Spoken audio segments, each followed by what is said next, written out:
मौसी के बारे में एक किस्सा और प्रचलित है। वो है उनके प्रेम प्रसंग का। अब पता नहीं ये कितना सच है, फिर भी चूंकि जुड़ा है ये नाना के भूतों के किस्सों से ही, इसलिए इसका जिक्र भी जरूरी है। मौसी की ससुराल में एक हलवाहा था। हलवाहा बूढ़ा था, इसलिए उसने अपना काम अपने बेटे को सौंप दिया था। हलवाहे के बेटे का घर में काफी आना जाना था। होता ही है, घर का काम करने वाले घर में बेरोक टोक आते ही रहते हैं। इसमें अस्वाभाविक कुछ भी नहीं। लेकिन जाने कब और कैसे हुआ कि उसकी नजर मौसी पर पड़ गई।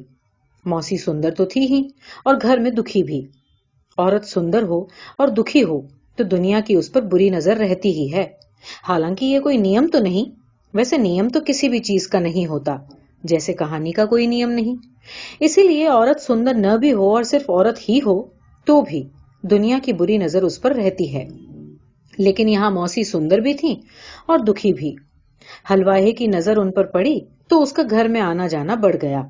हलवाहे ने मौसी का दुख देखा तो उसका सीना चाक हो गया। उसने उस दुख पर मलहम लगाने की सोची। अब मलहम तो गांव में मिलता नहीं था, उसके लिए शहर जाना पड़ता। इसलिए उसने मौसी के दुख पर अपने हाथों का मलहम लगाना शुरू कर दिया। जैसे ही मौसी के दुख पर हलवाहे के हाथों का मलहम लगा, मौसी को जूड़ी चढ़ाई। वे बुरी तरह कांपने लगी। इससे पहले कि पूरी तरह बहरहरा कर गिर पड़ती, हलवाहे ने उन्हें संभाल लिया और अपने होठों से मलहम लगाना शुरू कर दिया। उसके ऐसा करने से मौसी के दिल को ठंडक पहुंची। फिर तो लगभग रोज ही ऐसा होने लगा। बताते हैं कि मौसी उन दिनों बहुत खुश खुश रहने लगी थी। सुबह जल्दी गुनगुनाते हुए उठती, खेतों में निपटान को जाती, घर आती, नहाती, धोती, घर की साफ सफाई, लीपा पोती, चौका बासन सब बड़े मनोयोग से करने लगी। अब देवरों से उनकी हंसी ठिठोली भी बढ़ गई।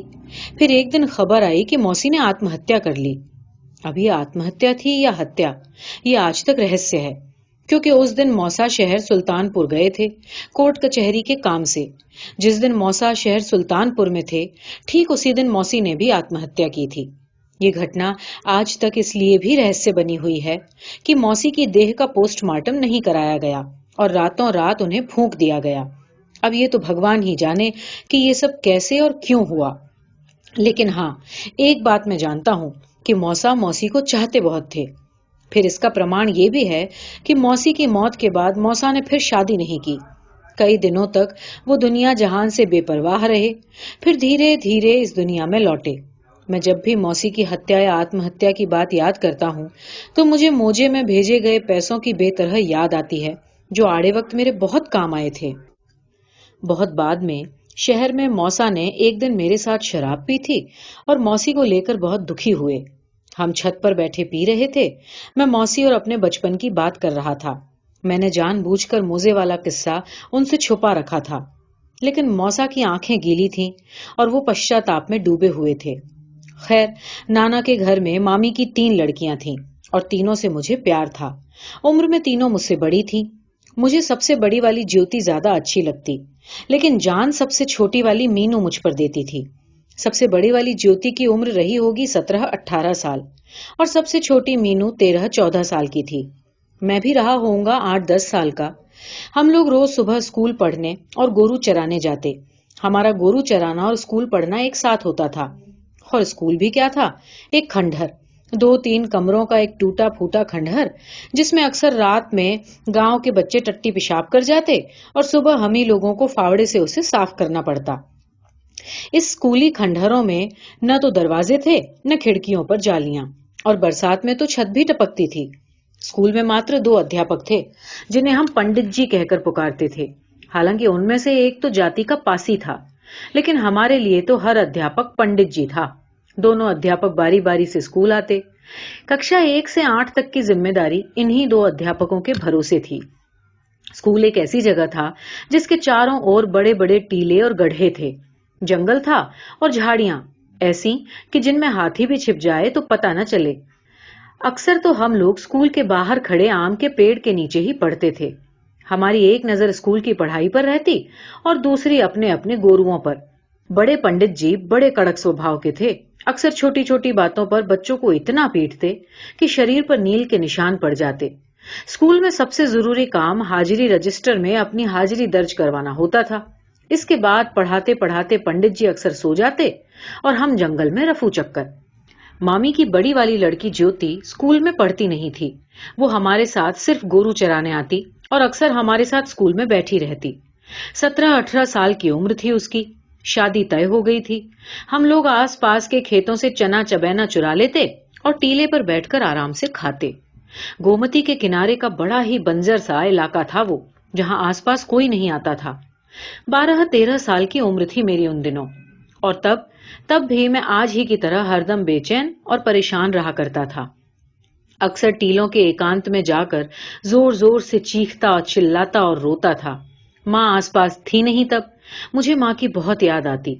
मैं माँ की गोद में जाकर सो जाना चाहता था। उस दिन भी ऐसे ही बेचैन और परेशान था। स्कूल से भागकर टीलों के एकांत में रो रहा था। ज्योति ने मुझे अकेले में रोते हुए देख लिया। वो मेरे पास आई और मुझे अपनी गोद में भर लिया। मुझे नहीं पता था कि मैं क्यों रो रहा हूं और शायद उसे भी नहीं पता था कि वो मुझे क्यों प्यार कर रही है। उस दिन उसने मुझे बेतरह चूमा था। मैंने भी उसके तमाम खूबसूरत कुंवारे उभारों को प्यार से सहलाया था। मामी की सबसे छोटी वाली लड़की मीनू ने मुझे ऐसा करते हुए देख लिया था और तभी से उस पर भूत आने लगा था। हालांकि उस बात को उसने किसी को बताया नहीं था, लेकिन उस दिन के बाद से वो मेरे आसपास ज्यादा रहने लगी थी। जब भी उस पर भूत आता तो वो बेतरह चीखने चिल्लाने लगती, अपने कपड़े फाड़ देती और शरीर के ताजा ताजा उभारों को नोचने लगती।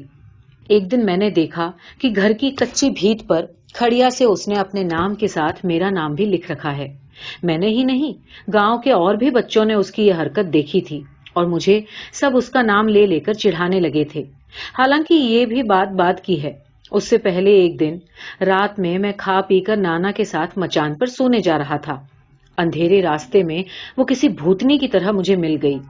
खुले बाल, विभत्स चेहरा। मैं डर गया था और जब तक मैं चीखने चिल्लाने की कोशिश करता, वो मुझ पर हावी हो चुकी थी। उसने मुझे बेतरह चूमा और अपने नुकीले दांतों से मुझे जगह जगह काट खाया। मैं संज्ञा शून्य था और बस हाथ पैर पटक रहा था। उसने अपने शरीर के तमाम उभारों को मेरे शरीर पर रगड़ा और लगातार मुझे काटती रही। वो लगभग पागल हो गई थी और मैं पसीने से तरबतर। मेरी सांसें हाफनी की तरह चल रही थी, कुछ डर से तो कुछ उत्तेजना से। जैसे ही उसकी पकड़ कुछ ढीली हुई, मैं तेजी से नाना के मचान की तरफ भागा। नाना ने मेरी हालत देखी तो चिंतित हुए। उन्होंने मेरे माथे पर आए पसीने को अपने अंगूछे से पोंछा और मेरी हांफती हुई सांसों को शांत करने के लिए मेरे सिर पर हाथ फेरकर मुझे अपने सीने से लगा लिया। उन्होंने पूछा था कि आखिर क्या हुआ जो मैं इतना डर गया। उस दिन मैंने उनसे झूठ बोला था। मैंने उन्हें कुछ साफ साफ नहीं बताया। उनके बार बार पूछने पर मैंने सिर्फ यही कहा कि रास्ते में मैंने एक भूत देखा। नाना उस भूत की तफसील जानना चाहते थे। उसका पूरा हुलिया पूछ रहे थे कि वो भूत थी या चुड़ैल, उसने कपड़े कैसे पहने थे, उसके पैर किधर थे और वो दिखने में कैसा था। मैंने नाना को कुछ भी नहीं बताया और बस उनके हर सवाल पर सिर्फ रो दिया। आखिरकार नाना अपने मचान पर मुझे अपनी गोद में लेकर सो गए और कहा कि अब चुपचाप सो जाओ, अब कोई भूत प्रेत या चुड़ैल तुम्हारे पास नहीं आएंगे। और सचमुच उस रात वहां कोई नहीं आया, सपने में भी नहीं। लेकिन उसके कुछ दिन बाद ही मामी की सबसे छोटी वाली लड़की मीनू पर भूत आया और उससे भी पहले खुद मामी पर। दरअसल मामी की सबसे छोटी वाली लड़की मीनू ने स्कूल की खड़िया से अपने और मेरे बारे में जो कुछ भी लिखा था, उसकी खबर मामी को भी लग गई थी। इस खबर से वो आंख बबूला हो गई थी। उन्होंने गुस्से में मुझे और मीनू को खूब पीटा था, मुझे कम और उसे ज्यादा। उसे तो इतना ज्यादा मारा था कि वो 10 दिन तक हल्दी दूध ही पीती रही। रक्षाबंधन पास ही था और मामी की योजना थी कि अपनी सभी लड़कियों से वो मेरे हाथ पर राखी बंधवाएंगी। राखी का दिन आया। मामी की बड़ी वाली लड़की ज्योति ने खुशी खुशी मेरे हाथ पर राखी बांधी। राखी बांधते समय वो बड़े अजीब ढंग से मुस्कुराई थी, जिसका अर्थ मुझे कुछ दिन बाद में समझ में आया। दरअसल राखी बांध कर भी वो मेरे साथ अपने अवैध संबंधों को बनाए रख सकी थी और किसी को शक भी नहीं हुआ। हम गोरू चराने जाते और टीले के पीछे वाली झाड़ियों में फिर वही खेल खेलते, लेकिन सबसे छोटी वाली मीनू ऐसा नहीं कर पाई। दरअसल मेरी उसमें रुचि भी नहीं थी। खैर, मीनू ने मामी के सामने ही मुझे राखी बांधने से साफ इनकार कर दिया, जिसकी एवज में उसने मामी के हाथों बहुत मार खाई। मगर उसने राखी नहीं बांधी तो नहीं ही बांधी। इसके बाद उस पर और भी जल्दी जल्दी भूत आने लगे। जैसा कि मैंने पहले ही बताया कि मामी की बड़ी वाली लड़की ज्योति की उम्र उस समय 18-19 साल रही होगी और उसी समय उसकी शादी सुल्तानपुर के एक निठल्ले वकील सीताराम पाठक के साथ कर दी गई, जो सिर्फ कहने को वकील था, क्योंकि वो सुबह घर से 5 रुपए लेकर कचहरी जाता और शाम को खाली हाथ लौट आता। उनकी वकालत खाक नहीं चलती थी। दिन भर कचहरी में चाय नाश्ते के लिए मुर्गा फांसते और गप्प गोष्ठी करके शाम को घर लौट आते। ये अजीब बात है कि इस शादी से मुझे बिल्कुल भी दुख नहीं हुआ। मुझे सचमुच दुख तब हुआ जब मामी की सबसे छोटी वाली लड़की मीनू की शादी तय हुई, जिसकी उम्र उस समय 16-17 साल रही होगी। बीच वाली की शादी सबसे बाद में हुई और उस समय मेरी भी उम्र 16-17 के आसपास ही थी। जैसा कि मैंने बताया कि मामी की सबसे छोटी वाली लड़की मीनू की शादी 16-17 साल की उम्र में हो गई थी। जब उसकी शादी हुई तो मैं वहां नहीं था, इसलिए उसकी अपनी शादी पर उसकी क्या प्रतिक्रिया थी मैं नहीं जानता। लेकिन बाद में जो कुछ हुआ वो सचमुच दहशतनाक था। दरअसल लाख कोशिशों के बाद भी भूतों ने नाना का घर नहीं छोड़ा। मामी की सबसे छोटी वाली लड़की मीनू की शादी जिस घर में हुई थी वो खासा लालची परिवार था। शादी को 6 महीने भी नहीं बीते कि दहेज की मांग शुरू हो गई और लड़की के साथ मारपीट होने लगी। लड़की लड़ाका भी थी और उस पर गाहे बगाहे भूत भी आते थे। ये तो मुझे बहुत बाद में पता चला कि दरअसल उसका पति नपुंसक था। इसके कारण वो परेशान रहा करती थी। साल 6 महीना बीतते न बीतते वो ससुराल से हाथ पैर तुड़वा कर मायके लौट आई, फिर कभी वापस न जाने के लिए। इसका ठीकरा भी नाना के भूतों के सिर ही फोड़ा गया। मैं तब वहां नहीं था। हाँ, इतना जरूर मालूम है कि उसी समय नाना का चेला चेलाराम ग्राम प्रधानी का चुनाव लड़ रहा था। चेलाराम का मेरी इस तथाकथित प्रेम कहानी से क्या संबंध है कह नहीं सकता, लेकिन उसका किस्सा भी है मजेदार। चेलाराम दलित समाज से आता था और नाना की चेलाई करता था। उसका असली क्या नाम था किसी को नहीं मालूम। चूंकि वो नाना का चेला था, लोग उसे चेलाराम ही कहते थे और इस तरह उसका नाम ही चेलाराम पड़ गया। वो नाना के भूतों की देखभाल करता और नाना से उन्हें साधने के गुर सीखता। वो बचपन से ही नाना के पास आ गया था और एक तरह से नाना ने ही उसे पाला पोसा था। जिस समय मामी की सबसे छोटी वाली लड़की की आत्महत्या की खबर आई, उस समय गांव में प्रधानी के चुनाव होने वाले थे और गांव के कुछ उजबक किस्म के लोगों ने चेलाराम को चुनाव लड़वा दिया। ये वही समय था जब गांव के दलित भी थोड़ा बहुत दबंग होने लगे थे और अपने अधिकारों के लिए सजग रहने लगे थे। अनपढ़ चेलाराम को ग्राम प्रधानी से क्या लेना देना, ये सूचना ही मेरे लिए चौंकाने वाली थी। इससे पहले ग्राम प्रधानी का पद गांव के सबसे दबंग और इज्जतदार काश्तकार ठाकुर उदय भानु सिंह के परिवार के पास पीढ़ी दर पीढ़ी से चला आ रहा था। लेकिन अब स्थितियां बदल चुकी थीं। ग्राम प्रधानी की सीट दलितों के लिए आरक्षित हो चुकी थी और लोगों ने मजाक मजाक में उस पद के लिए चेलाराम को मैदान में उतार दिया। और संयोग कुछ ऐसा रहा कि चुनाव के कुछ दिन पहले ही दलितों के घर में आग लगी थी और एक साथ दसियों घर जल के खाक हो गए थे। इस घटना के लिए लोगों ने ठाकुर उदय भानु सिंह के परिवार वालों को जिम्मेदार ठहराया। अब सच क्या था ये तो भगवान ही जाने, लेकिन परिणाम ये रहा कि ठाकुर उदय भानु सिंह का आदमी इस चुनाव में हार गया और चेलाराम ने बाजी मार ली। चुनाव के कुछ दिन पहले चेलाराम नाना के पास आया उनसे वोट और आशीर्वाद मांगने। चेलाराम चूंकि नाना का चेला रह चुका था, इसलिए उन्होंने उसे आशीर्वाद तो दिया, लेकिन उसे वोट देने से साफ इनकार कर दिया। पता नहीं क्यों, लेकिन उनका मानना था कि चेलाराम इस चुनाव में धूर्त विद्या का इस्तेमाल कर रहा है। ठाकुर उदय भानु सिंह नाना के जजमान थे और नाना उनके खिलाफ नहीं जा सकते थे। इसलिए चेलाराम और उसके लोगों ने गांव में ये अफवाह फैलाई कि दलितों के घरों में आग ठाकुर उदय भानु की तरफ से नाना के भूतों ने लगाई है।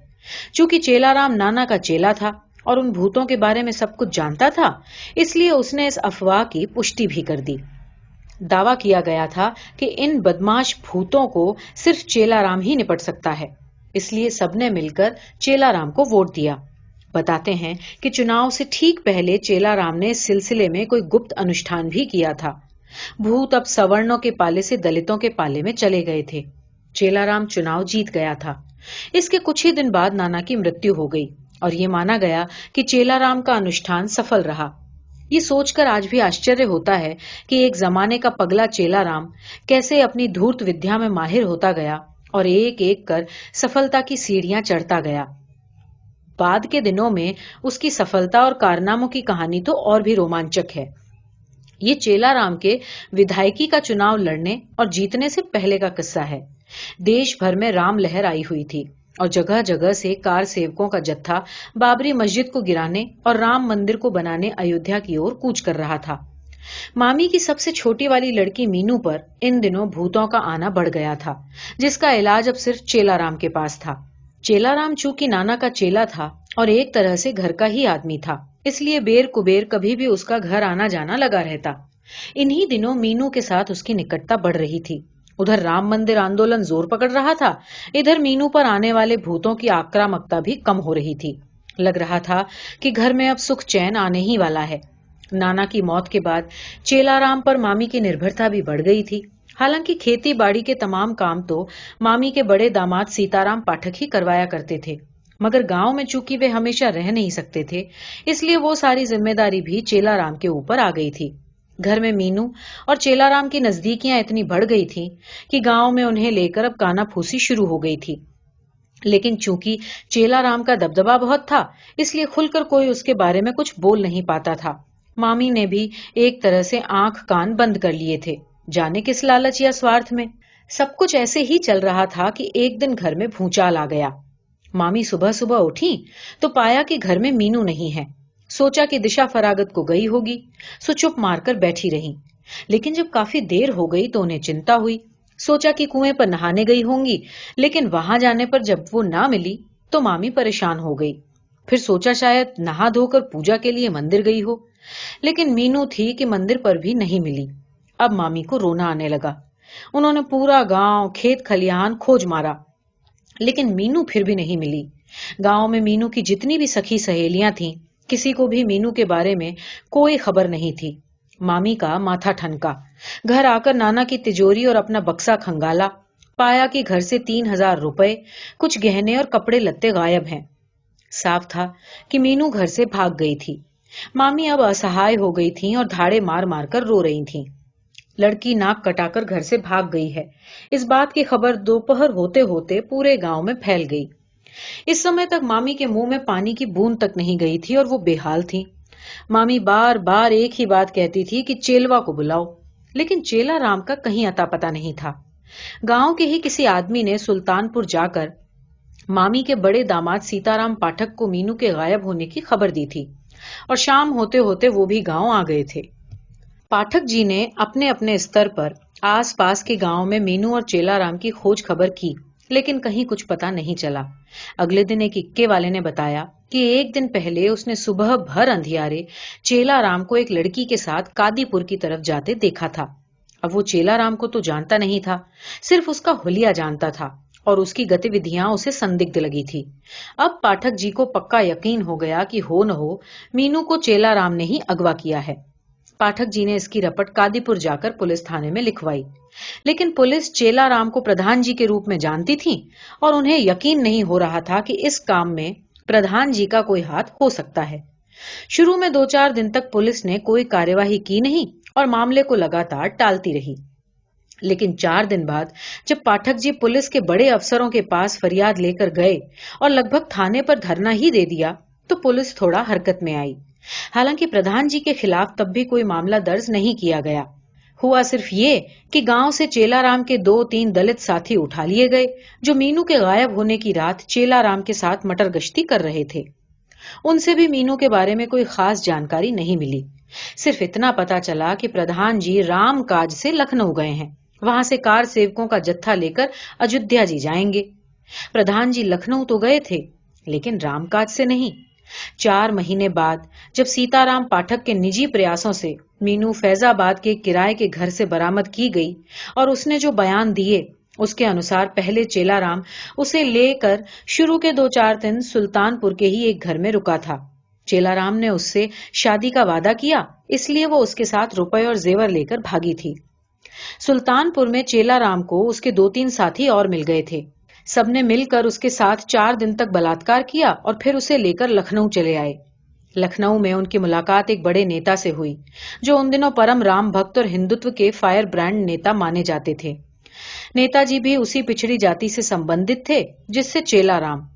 नेताजी चेलाराम की राम भक्ति से बहुत प्रसन्न थे, सो उन्होंने मीनू को अपनी सेवा में रख लिया। मीनू को लखनऊ के ही एक पौश इलाके में नजरबंद रखा गया और दिन भर राम काज से थके हारे नेताजी लगभग रोज ही शाम को अपनी थकान उतारने मीनू के पास आने लगे। इस बीच मीनू को और भी कई नेताओं की सेवा में भेजा गया।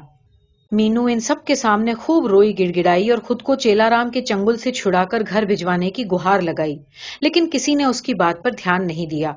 हालांकि ये सारी बातें बाद में मीनू के दिए बयान पर आधारित हैं, जो सीताराम पाठक ने चेलाराम के खिलाफ बाकायदा एक प्रेस कॉन्फ्रेंस करके कही थी। इसलिए इसमें कितनी सच्चाई है, कहना मुश्किल है।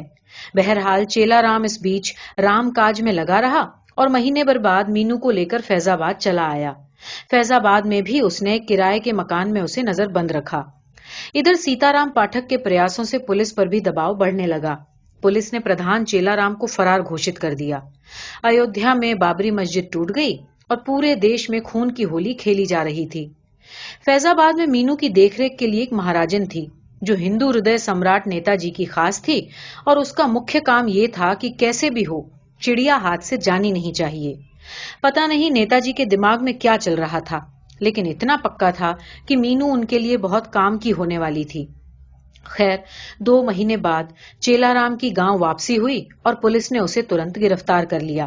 पूछताछ में उसने बताया कि इस बीच वो कार सेवा के काम से दिल्ली, लखनऊ और अयोध्या में रहा और मीनू के बारे में उसे कोई जानकारी नहीं। परम राम भक्त और हिंदुत्व के फायरब्रांड नेताजी ने भी उसकी बात की तस्दीक की और उनके प्रयासों से शीघ्र ही चेलाराम को जमानत हो गई। इलाके में चेलाराम की नेतागिरी अब चमक गई थी और इस बीच ये हिंदुत्व का एक चमकता हुआ सितारा बन चुका था। मीनू कांड को उसने राम विरोधियों का षड्यंत्र करार दिया और इसके लिए भी सीताराम पाठक को दोषी बताते हुए उसे विरोधी पार्टियों का एजेंट बताया। हालांकि मीनू का अब तक कुछ पता नहीं था। उसे गायब हुए अब तक 4 महीने बीत चुके थे। नाना के घर से भी चेलाराम के संबंध अब पूरी तरह टूट चुके थे। उसके रहन सहन में भी इधर भारी बदलाव आ चुका था। झक सफेद कुर्ता पाजामा, राम नामी दुपट्टा ओढ़े, माथे पर लंबा तिलक लगाए उसका ज्यादातर समय अब लखनऊ, सुल्तानपुर और कादीपुर में ही बीतता था। इस बीच जाने कहां से उसके पास एक एम्बेसडर कार भी आ गई, जिससे इलाके में उसका रुतबा और भी बढ़ गया। बीडीओ, डीएम, एसडीएम ऐसे अफसरों से उसकी रब्त जब्त भी थी। पैसे की कोई कमी नहीं थी। लोग अपने तमाम तरह के कामों के लिए उसके आगे पीछे घूमने लगे और सचमुच वो उनके कुछ काम कराता भी था। हालांकि अपनी प्रधानी के दौर में उसने कई बड़े घोटाले किए थे। डेयरी चलाने के नाम पर भैंसों के लिए उसने फर्जी लोन लिए। भैंसें सिर्फ कागजों पर ही खरीदी गईं और कुछ समय बाद कागजों पर ही किसी अदृश्य रहस्यमय बीमारी से सभी भैंसें मर भी गईं। लोन का सारा पैसा पर्यवेक्षक और दूसरे अधिकारियों की मिली भगत से चेलाराम की जेब में। खैर, अब चेलाराम जमानत पर थे और उनकी नेतागिरी चमक गई थी। मीनू का इधर कुछ पता नहीं था। हालांकि उसकी तलाश में सीताराम पाठक ने अपने सारे घोड़े दौड़ा रखे थे। उन्होंने अखबारों में भी मीनू की गुमशुदगी की खबर मय फोटो के छपवाई थी। इसका नतीजा ये हुआ कि उनके एक रिश्तेदार ने फैजाबाद से उन्हें खबर दी कि मीनू से मिलती जुलती एक लड़की को उन्होंने यहाँ घर की एक छत पर देखा है। पाठक जी ने फौरन इसकी इत्तला पुलिस को दी। शुरू की कुछ टालम टोल के बाद बड़े अफसरों के दबाव में आकर आखिरकार पुलिस ने फैजाबाद के उस घर पर छापा मारा और मीनू को बरामद किया। इसके बाद सीताराम पाठक ने वो प्रेस कॉन्फ्रेंस करके मीनू का बयान दिलवाया, जिसमें चेलाराम द्वारा उसके अपहरण और उस महान राम भक्त हिंदू हृदय सम्राट नेताजी द्वारा उसके बलात्कार की बात कही गई। मीनू के इस बयान के बाद राजनीतिक जमात में हलचल मच गई। विरोधी पार्टियां सक्रिय हुईं और नेताजी के खिलाफ मुकदमा तो दर्ज हो गया, लेकिन नेताजी ने यह कहकर पल्ला झाड़ लिया कि ये राम भक्तों को बदनाम करने की साजिश है और सीताराम पाठक विपक्षी पार्टी का एजेंट है। खैर, मुकदमा चलता रहा, लेकिन नतीजा कुछ नहीं निकला। मीनू का अब घर और गांव दोनों में रहना मुहाल हो गया। आखिरकार सीताराम पाठक उसे अपने साथ सुल्तानपुर ले गए, जहां 6 महीने बाद उसने आत्महत्या कर ली और नाना के भूतों की मंडली में शामिल हो गई। कहने वाले तो ये भी कहते हैं कि सीताराम पाठक ने भी उसके साथ कम अत्याचार नहीं किए। सुल्तानपुर में वो एक तरह से सीताराम पाठक की मुफ्त की घरेलू नौकर और रखैल बनकर रही, जिसके साथ रोज ही बलात्कार किया जाता था। अब सच क्या है ये तो भगवान ही जानता है। इसके बाद की घटनाएं कई वर्षों के दरमियान बड़ी तेजी से घटी। मीनू कांड के कुछ ही महीनों बाद प्रदेश में विधानसभा चुनाव हुए, जिसमें चेलाराम को विधानसभा का टिकट मिला और वो राम भरोसे विधायक भी चुन लिया गया। यही नहीं, जाने क्या गुंताड़ा बैठा कि वो तत्कालीन राज्य सरकार में मंत्री पद भी पा गया।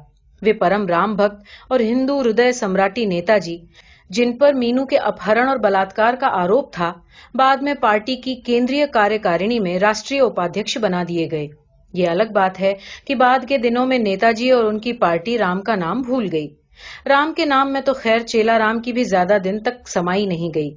शीघ्र ही प्रदेश की राजनीतिक स्थितियां बदली और चेलाराम ने तत्कालीन सत्ताधारी दलित बहुजनवादी पार्टी का दामन थाम लिया, जिसके टिकट पर आजकल वो दिल्ली में सांसद है। इस बीच सीताराम पाठक भी ब्लॉक प्रमुख का चुनाव लड़े और जीत गए।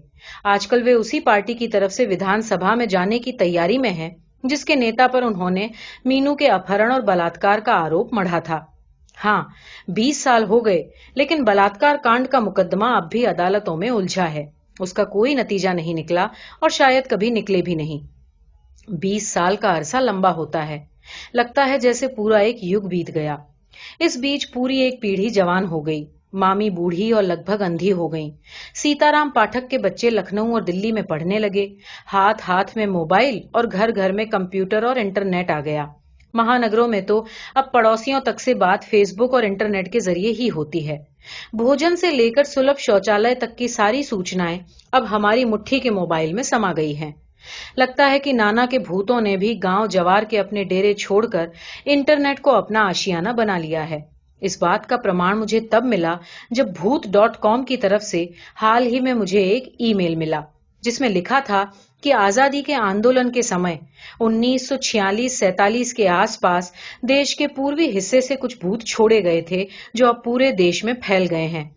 उन्होंने ही इराक पर हमला करवाया, अफगानिस्तान को नेस्तनाबूद किया, पाकिस्तान और भारत को रेहन पर रख लिया है। हाँ, उन भूतों के कुछ नुमाइंदे आज भी संसद भवन के गलियारे में घूमते नजर आते हैं और गांधी की प्रतिमा को नमस्कार करते हैं।